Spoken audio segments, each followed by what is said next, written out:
Ce soir, projet de pipeline. La Colombie-Britannique s'y oppose de front. L'Alberta aurait-elle donc vraiment un nouvel oléoduc?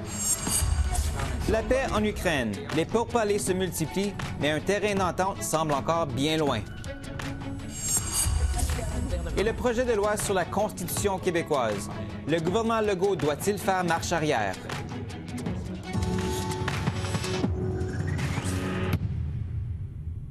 Bonsoir, mesdames et messieurs. Ici Martin Cossette. Bienvenue à l'Essentiel. Ottawa et l'Alberta seraient sur le point de s'entendre sur un accord énergétique qui pourrait ouvrir la voie à la construction d'un nouveau pipeline de bitume vers le nord-ouest de la Colombie-Britannique. Selon la CBC et le Globe and Mail, le premier ministre Mark Carney et la première ministre albertaine Danielle Smith doivent annoncer jeudi à Calgary la signature d'un protocole d'entente, malgré les objections du premier ministre de la Colombie-Britannique, David Eby. The entire proposal from Premier Smith is a communications exercise. There is no company, there's no money, there's no route, there's no nothing. And so, you know, I try to keep that front of mind as I wrestle with the fact that the entire country seems to be particularly interested in this non-existent project. Pour en discuter, je reçois Yvan Clich, spécialiste de l'énergie au Centre d'études et de recherche internationale de l'Université de Montréal. Monsieur Clich, bonsoir et merci d'être avec nous. Bonjour. Alors, on ignore encore pas mal de choses sur ce nouveau pipeline, que ce soit le tracé, le rôle qu'Ottawa pourrait jouer dans le financement ou le calendrier. Quelles sont, selon vous, les questions les plus importantes à l'approche de l'annonce de jeudi? Ce que j'ai le goût de vous dire, c'est que les projets d'énergie au Canada, et surtout dans le domaine des énergies fossiles, on le sait, ça a été extrêmement controversé depuis 15-20 ans.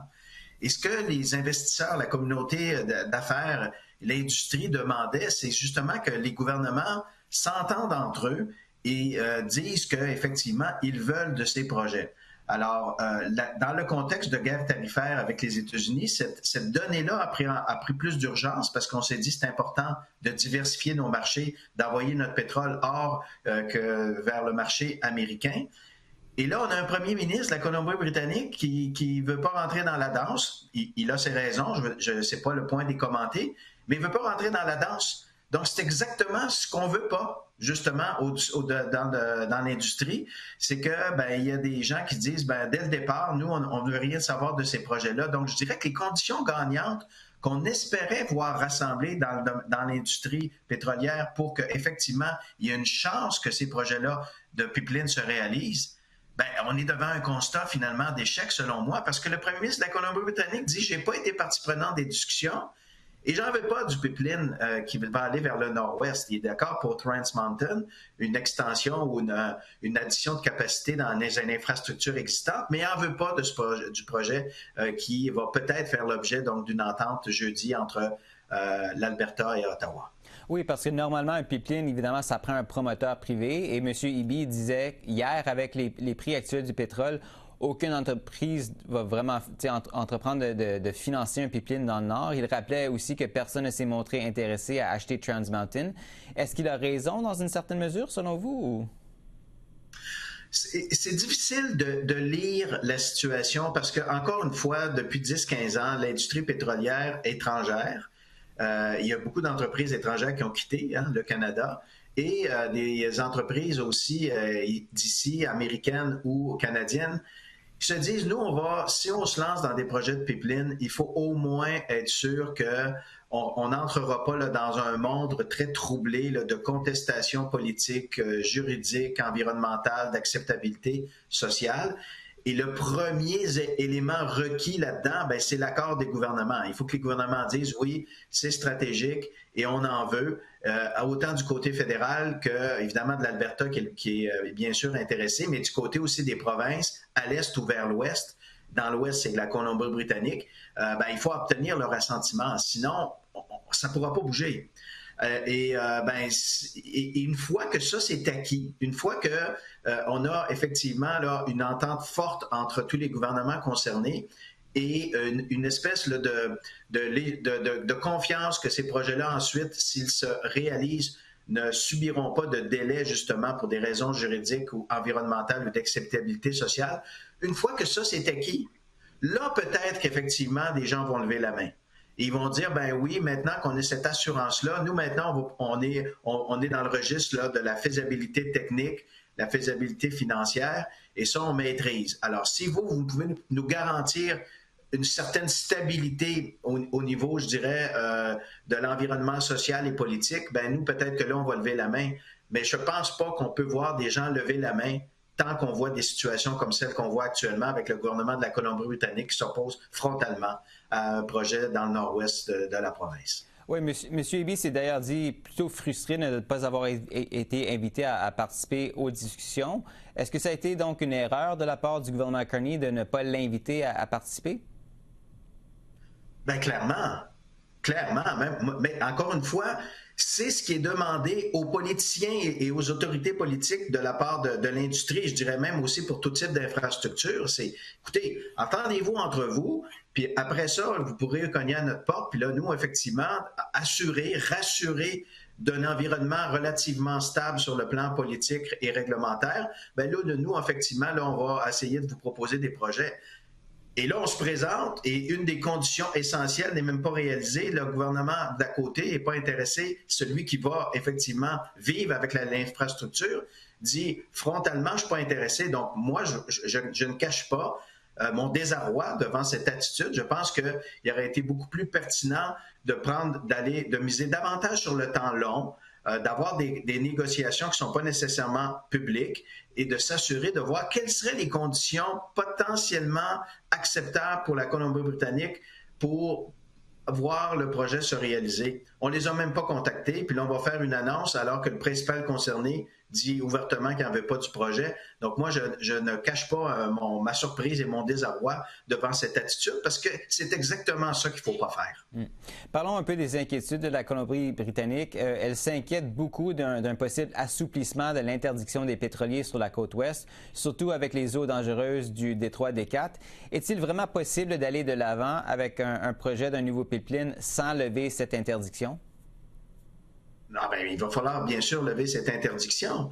Et là, le gouvernement, ce que le gouvernement de la Colombie-Britannique, ce qu'il nous dit, c'est que ça fait l'objet d'une entente formelle avec des communautés autochtones et puis que c'est un des ciments de la relation de confiance qu'on essaie d'avoir avec les communautés autochtones en Colombie-Britannique. Donc, ça aussi, c'est un autre aspect là, qui va être extrêmement difficile à contourner. Donc, moi, je pense là, que très malheureusement, c'est malheureux, mais je pense que pour l'entente de jeudi, ça s'annonce, on va voir le contenu. Il ne faut quand même pas non plus trop spéculer, mais je pense qu'on est vraiment dans de la politique pure là, et de la communication pour montrer que bon, les choses ont de l'élan. Mais honnêtement, ce n'est pas des conditions qui vont faire en sorte que le projet va pouvoir se réaliser, alors que vous avez la province qui va vivre avec cette infrastructure, qui n'a même pas été consultée, puis qui dit en plus, on n'en veut pas. Ottawa dit vouloir l'appui des provinces et aussi des Premières Nations. Certaines Premières Nations appuyaient l'ancien projet proposé de Northern Gateway, mais on le sait, plus d'une centaine s'y opposaient et sûrement il y en aura d'autres encore, beaucoup, qui s'opposeront à un nouveau projet comme celui dont on parle aujourd'hui. Donc, dans les faits, quelle voie de passage voyez-vous? Ou est-ce que ça s'avère un projet tout à fait impossible? Ben, moi, il y a deux choses. Si on veut vraiment être là dans la vraie réalité des choses, dans le domaine du véritablement possible, c'est sûr que d'étendre la canalisation, d'étendre des possibilités d'exportation de pétrole canadien à partir d'une infrastructure existante, Trans Mountain, clairement, c'est plus gagnant. Puis en plus, vous savez quoi? Le propriétaire de l'infrastructure, c'est le gouvernement fédéral. Donc, vraiment, là, les conditions sont tout à fait propices. On connaît le terrain, on connaît les enjeux environnementaux, et puis il y aurait peut-être à investir dans le port de Vancouver pour accroître les capacités d'exportation, mais l'infrastructure est déjà là. Peut-être que ce n'est pas les quantités de pétrole qu'on voudrait vendre à travers une nouvelle canalisation, ça va peut-être pas au niveau qu'on voudrait, mais au moins, c'est beaucoup plus possible de réaliser une telle infrastructure qui, en plus, est beaucoup moins coûteuse que celle d'un nouvel oléoduc qu'on voudrait faire passer par le nord-ouest. Donc, moi, je pense que c'est un projet. Là, si on parle comme ça, on parle de façon sérieuse. Puis je rajouterais aussi une autre chose.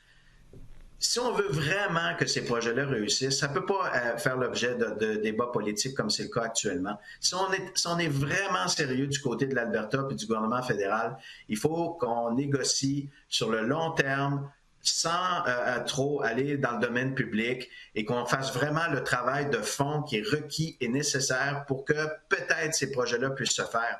Mais c'est pas ça qu'on voit actuellement. Ce sont des ballons politiques là, que les gouvernements s'envoient. C'est pas comme ça qu'on va rassurer des investisseurs à investir des milliards de dollars pour la réalisation de ce type d'infrastructure. On verra bien la suite ce jeudi. Yvan Clich, merci encore une fois pour ces explications ce soir. Merci, au plaisir.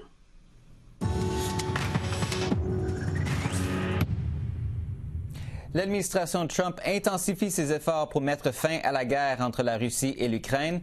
Des responsables américains et russes se sont rencontrés aujourd'hui pendant plusieurs heures à Abu Dhabi. Cette rencontre fait suite aux discussions tenues en fin de semaine à Genève entre les États-Unis et l'Ukraine pour peaufiner le plan de paix en 28 points présenté par Washington la semaine dernière.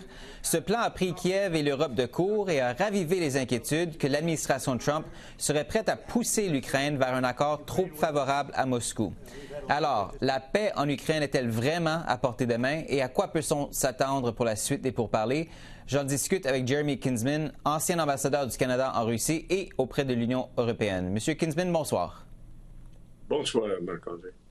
Le président ukrainien Volodymyr Zelensky a affirmé hier que la liste des étapes nécessaires pour mettre fin à la guerre peut devenir viable, selon lui. Son conseiller Rustem Umerov a ajouté sur X que M. Zelensky espérait conclure une entente avec le président Trump dès la première date possible en novembre. Vous, à quel point est-ce que vous êtes optimiste qu'un accord puisse vraiment être conclu? Un accord serait conclu, Marc-André, si la Russie, si Poutine serait enfin préparé à accepter une diminution sensible de ses objectifs.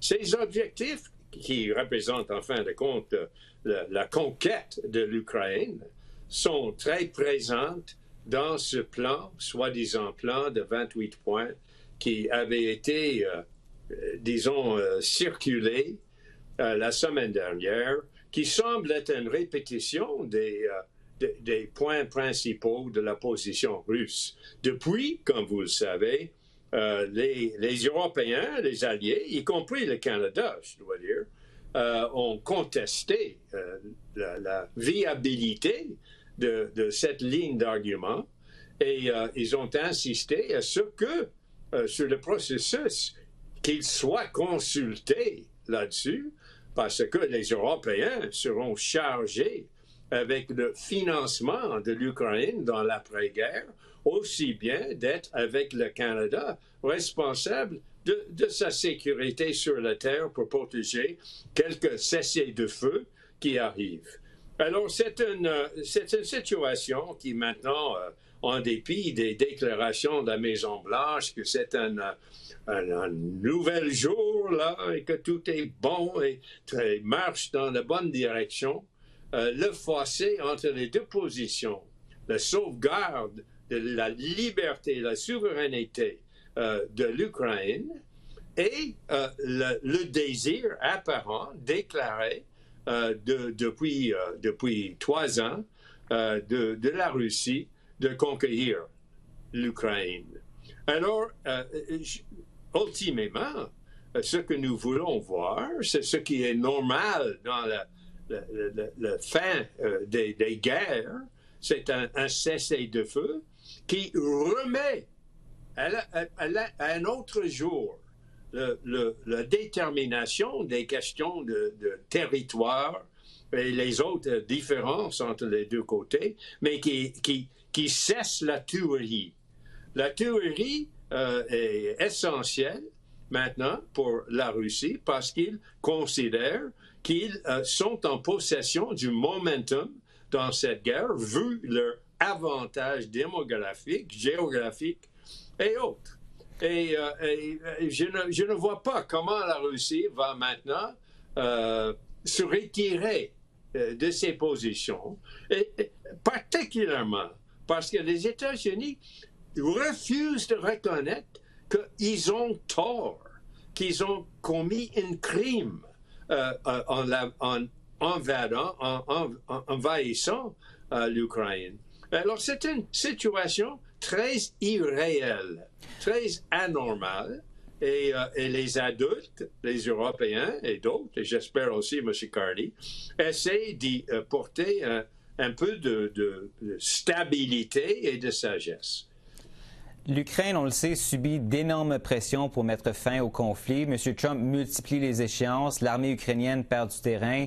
Il y a un scandale de corruption actuellement en Ukraine qui ternit l'image du gouvernement. Kiev manque d'argent.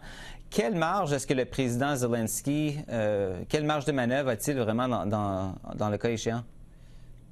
Je ne vais pas être romantique, Marc-André, en disant qu'il a la marge de bien vouloir protéger la liberté de son pays. C'est un principe qui est très fort. C'est le principe, la norme principale qui s'est émergée de la fin de la Deuxième Guerre. C'est en fait, 65 millions de personnes ont été tuées, ont péri dans cette guerre. Et un des résultats fondamentaux, c'était la détermination que ça ne devrait s'arriver jamais, jamais dans l'avenir. Et voilà l'invasion par un pays de son voisin, par force, est bien la réalité en ce moment. Alors, Zelensky a la vérité derrière sa position. Ben, qu'il a besoin de la force aussi pour se résister à la Russie. Et c'est pour cela qu'il ne conteste pas visiblement les déclarations très optimistes et le traitement de lui de la part du président des États-Unis, parce qu'ils veulent, si possible, retenir les États-Unis comme, si vous voulez, un sauvegardien de la sécurité. Ce qui semble être distant des intentions des Américains ou du président Trump, qui ne semble pas comprendre, même après 3 ans et demi de tuerie, que c'est la Russie qui est en faute, qui a commis un crime contre l'humanité avec cette invasion. Et il continue de traiter les deux parties sur un pied de moralité égale. Et c'est insensé, à mon avis. Justement là-dessus, vous avez évoqué la position de l'Europe. On le sait, elle s'inquiète beaucoup qu'on donne à Vladimir Poutine une victoire si on réussit à conclure un accord qui est plus favorable à Moscou qu'il devrait l'être. Qu'est-ce que ça représenterait pour l'Europe, une telle victoire pour Vladimir Poutine, en termes de risque d'un prochain conflit sur le continent européen? Poutine nie qu'il a la moindre intention d'envahir ou de causer, je ne sais pas, d'utiliser la force contre les voisins de l'Union européenne et de l'OTAN. Mais ces assurances par le passé ont été démontrées d'être très vides. Alors, est-ce que c'est raisonnable qu'ils le feront? Je ne sais pas. Personnellement, je crois que ça serait une foutaise totale de la part de la Russie. Mais il continue de poursuivre un genre de guerre virtuelle, une cyberguerre, une guerre de désinformation, de provocation en Europe. Et évidemment, les Européens, particulièrement les Baltes, les pays baltiques ou les Scandinaviens, ont l'obligeance de se protéger là-dessus. Ce qui est important, c'est que pour eux, c'est que l'Ukraine, qui possède maintenant l'armée européenne le plus grande en Europe, à peu près 900 000 personnels militaires, constitue et va constituer un peu une buffer là, entre l'Union européenne et la Russie.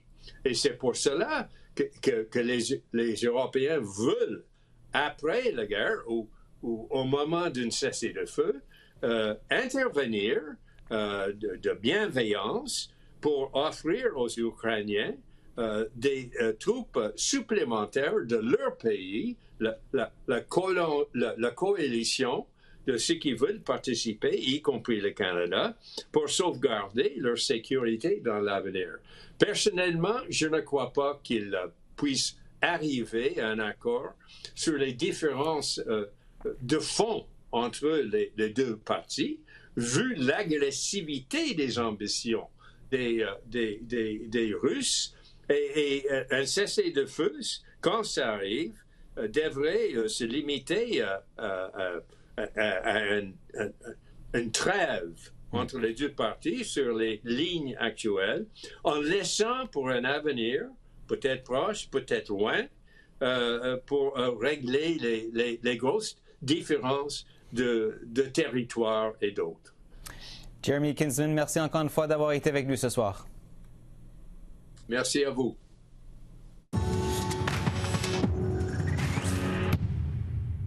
Les consultations publiques sur le projet de constitution québécoise commencent la semaine prochaine, mais déjà plusieurs experts reprochent au gouvernement Legault d'avoir fait les choses à l'envers en consultant la population après avoir rédigé son projet de loi.